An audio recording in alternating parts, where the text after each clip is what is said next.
They had lost a war, but they had not lost their soul.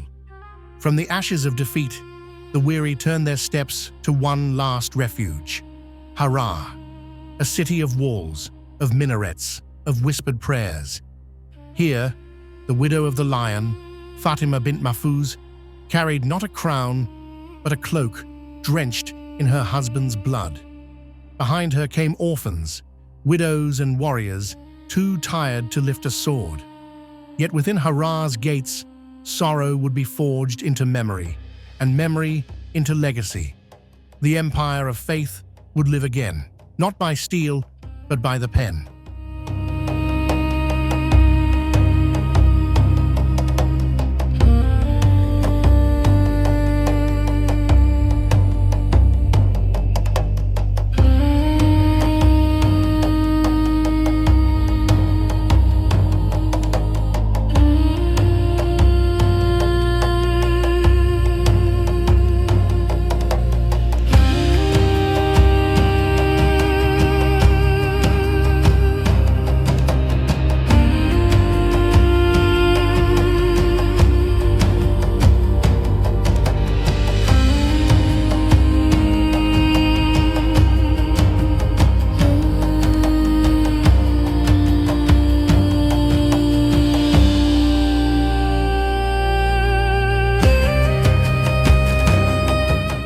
Harar became more than a city, it became a sanctuary.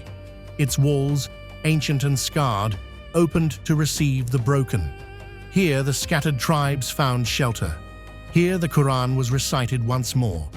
Warriors, widows and children who had lost fathers gathered in courtyards, not to plan battles, but to rebuild faith.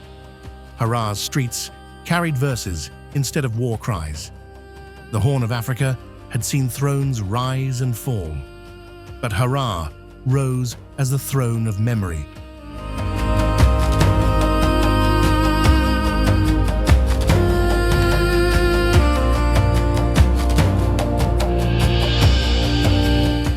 Fatima gathered imams, elders, and widows into her council.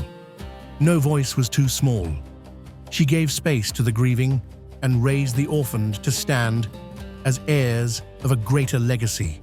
Her rule was not by sword, but by wisdom. She did not command armies, she commanded remembrance. Her presence was lantern-like, steady, unyielding, unafraid. Harar had been saved by its walls, but its soul was saved by a woman who refused to let silence conquer.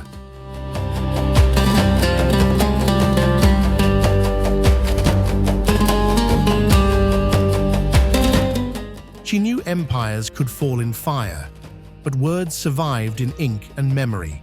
Manuscripts were hidden in walls, passed secretly into valleys, carried in leather by families sworn to guard them. Scribes worked by candlelight, children repeated verses until memory itself became a fortress. Fatima's command was clear. If the sword is broken, let the word endure. And so Harar's walls did not only guard people, they guarded eternity.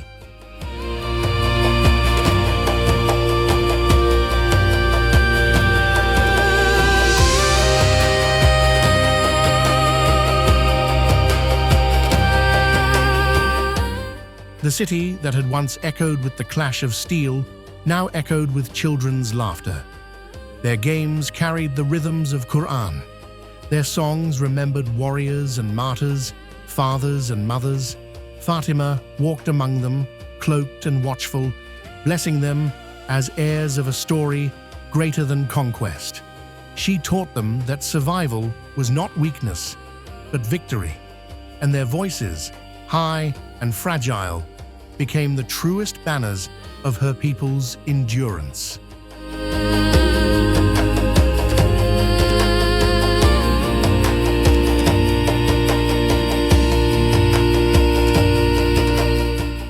The Horn had seen mighty capitals fall to ashes, but Harar stood unbroken, not because its walls were tall, but because its memory was taller. In its mosques, faith was taught. In its markets, stories of the past were sung. Every orphan's name, Every widow's prayer, every manuscript saved, became a stone in the fortress. To the world, Harar was a city. To Fatima, it was the last citadel of her people's soul.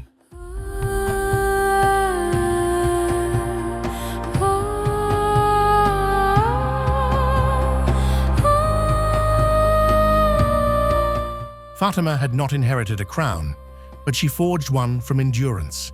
In her, grief became law, wisdom became rule, memory became power. The horn remembered kings who fought with armies, but Harar remembered the widow who fought with remembrance. She carried the cloak of her slain husband, but upon her shoulders she wore something greater, the crown of memory. And that crown still shines in Harar's alleys, in its chants, in its people.